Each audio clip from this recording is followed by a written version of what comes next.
So today's topic is domain naming system.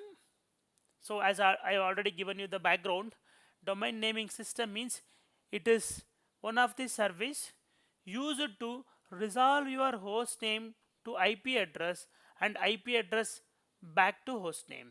Okay, so we are all human beings, right?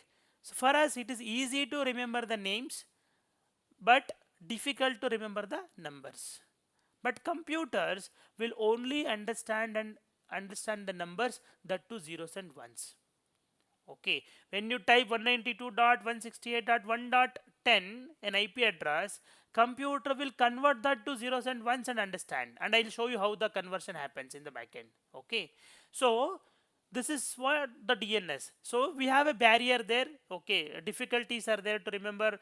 See, it is easy to remember 10 numbers or 10 maximum 100 numbers.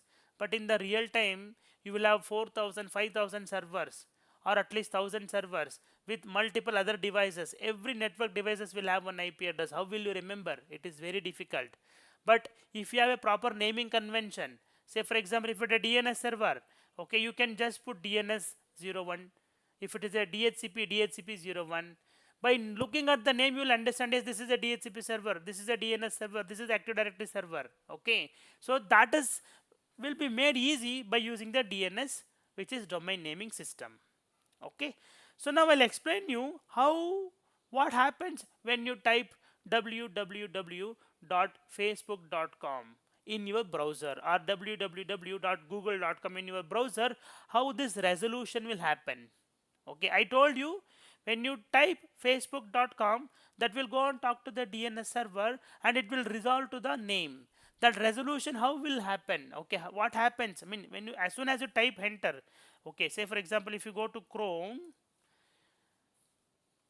and if you type www.facebook.com, see, it will not even take milliseconds. See, it took half a second. Within half second, my resolution happened. I have entered facebook.com. Okay, it went to the DNS server and checked with the DNS server and found the record called facebook.com. Okay, and understood the name and IP address like NS lookup.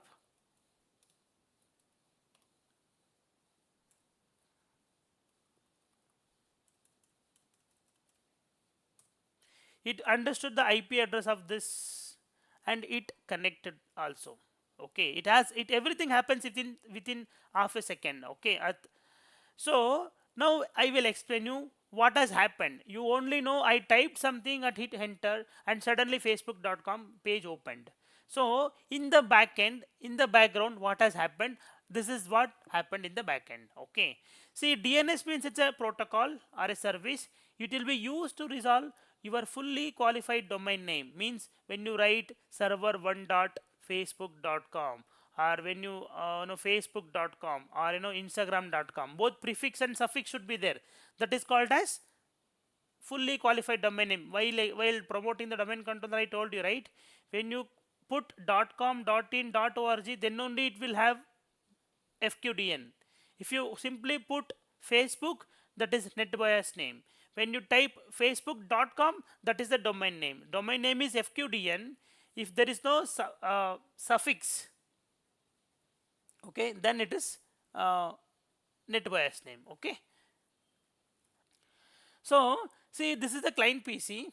Okay, so in the client PC you logged in. Okay, so this is your client PC. In the client PC you have logged in. Let me take the pen.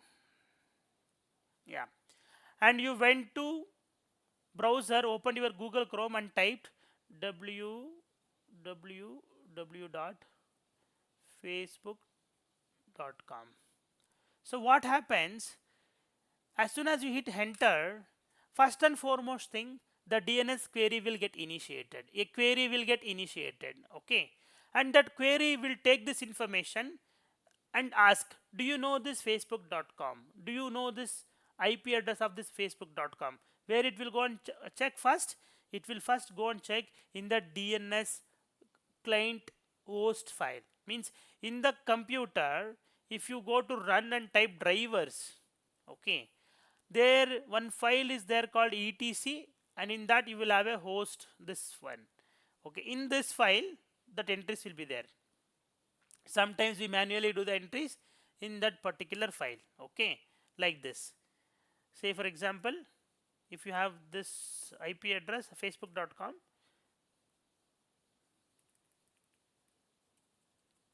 example I'm writing, okay, 1.2.3.4.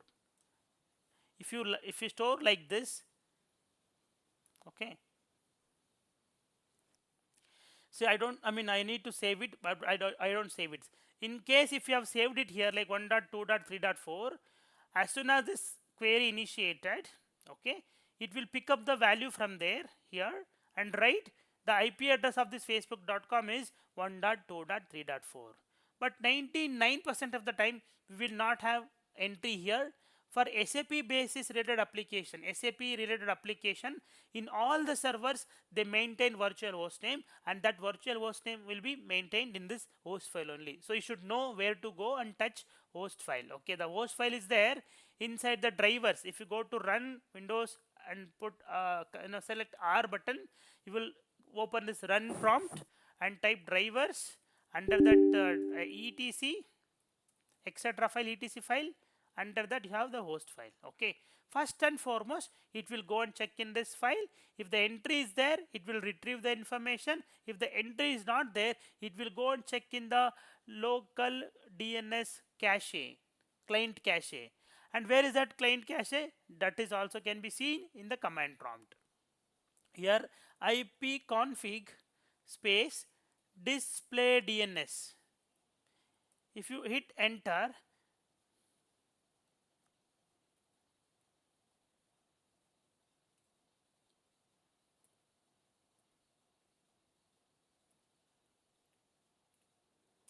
see, this is the cache. So if you have already opened couple of no websites, that entry will be stored somewhere here. Okay, and the computer will first, then next will go and check in this DNS cache. If the entry is already, if you have opened few times, sometimes before, if you have opened that client cache will be there. From that cache it will pick up and respond you back. Okay, so as soon as you go to the browser and type www.facebook.com, a DNS query will get initiated, and the DNS query will first look for the information in the local host file, and if it is available from there it will respond. If it is not available there, it will be sent to the DNS cache, and in the DNS cache if the entry is there, it will give the answer. If not, the DNS request, the query will forward it to the preferred DNS server. The preferred DNS server means this one. Here if you see, status, you have see DNS server, it will go here. So let me go to the properties of it. IPv4 properties, you see here you have preferred DNS and you have alternate DNS. First it will go and check in the preferred DNS, first line item, whatever IP address you have given here, like 192.168.1.1, maybe here 192.168.1.2. First it will go to the first preferred DNS server, means preferred person. It will go and check, and it will ask, hey person, do you know this person called facebook.com? Hey you, do you know? See, this is the query. Then the query will go to the internet service provider, google.com, maybe Google network, and it will send to the Google DNS server, or your official DNS server is also fine. And in this there will be zones called, for Facebook there will be zones, and maybe there is a server called server1.facebook.com, and that IP address can be 1.2.3.4.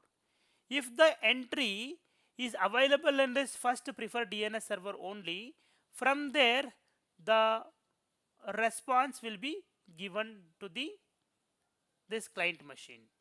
Sometimes what happens, the entry will not be available in the preferred DNS server. Then preferred DNS server will not tell your client machine, I don't know. But the preferred DNS server will tell your client machine, hey you, the query whatever you are asking, I am unsure about it, but I know a person who can help you, maybe by resolving. Then he will forward the query to the alternate DNS server.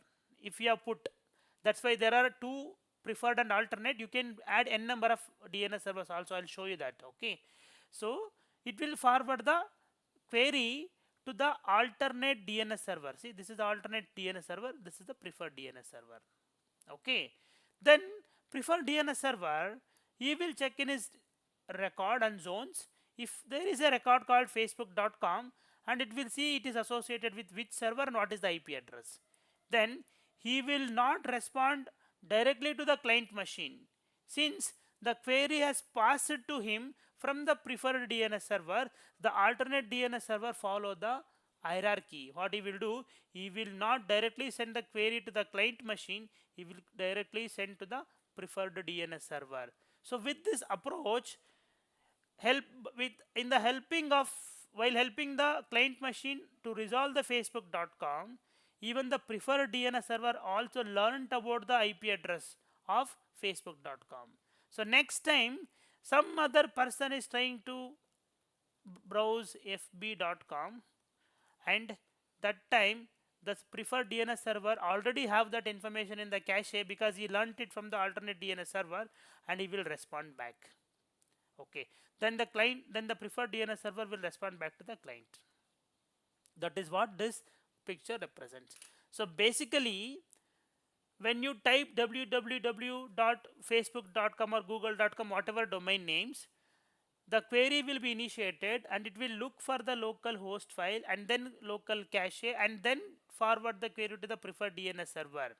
If the preferred DNS server is having the information, it will directly respond back to the client machine. If the preferred DNS server does not know the information, then the query will be forwarded to the alternate DNS server, and alternate DNS server has got the information. He will forward the information to the preferred DNS server, and preferred DNS server will then give the same information to the facebook.com. This is how the cycle happens. This is how the resolution happens. So this is what happens when you hit enter in the browser, and all these things happens within fraction of seconds. Okay, this is what the DNS will be useful. Clear about the process? If you want to take a snip, you can take. If you want to take a snip, please take, otherwise it will be difficult to remember. Okay, and I'll take one more slide for today and I'll stop. That is important slide. Okay, moving on to the next slide. Now you know that you understood, okay, how the DNS resolution happens. Okay, and I was telling you, when the query happens at the preferred DNS server, and preferred DNS server, it will respond back to the client machine. If the query is not available, it will keep on forwarding to the another DNS server. Okay, how many times like that it will happen, and what we call such kind of resolutions, I'm going to explain you now. Okay, if you see here, you are there as a client machine here. This is your client machine, and you are logged in here and you typed www.facebook.com, and initially it will go to the client host file and then cache. Both the places it is not finding the information. Then it will forward the query to your preferred DNS server. See here, this is your preferred DNS server communication channel. Okay, if the preferred DNS server has got the information of facebook.com, he will respond back to the client machine. And this resolution happened at the first iteration itself. I asked you, I want to go to Vijayanagar, how can I go? You directly told me, better you go to Yeshwanthpur, from there you go take Card Road and go to Vijayanagar. So you have given me the answer at the first ask itself. That is called as iterative query. Means the resolution happens, or I got the required result at the first ask itself. That is called as iterative query. I mean, at the first iteration itself I got the answer. That is called as iterative.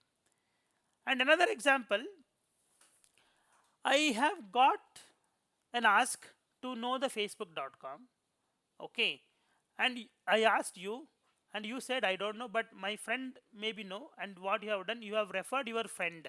So 1 second. Okay, so I have asked you a question, right? I want to know the address of facebook.com. So, and the first iteration I have asked you and you have responded me back at the first iteration itself, and that is called as iterative query.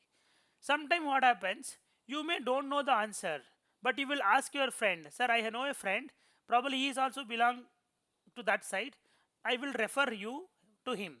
So what you will do, the preferred DNS server will respond, I don't know, deviate me or direct me to go for the another prefer alternate DNS server, and if the queries keep on forwarding till we get the required result. Guys, 1 second.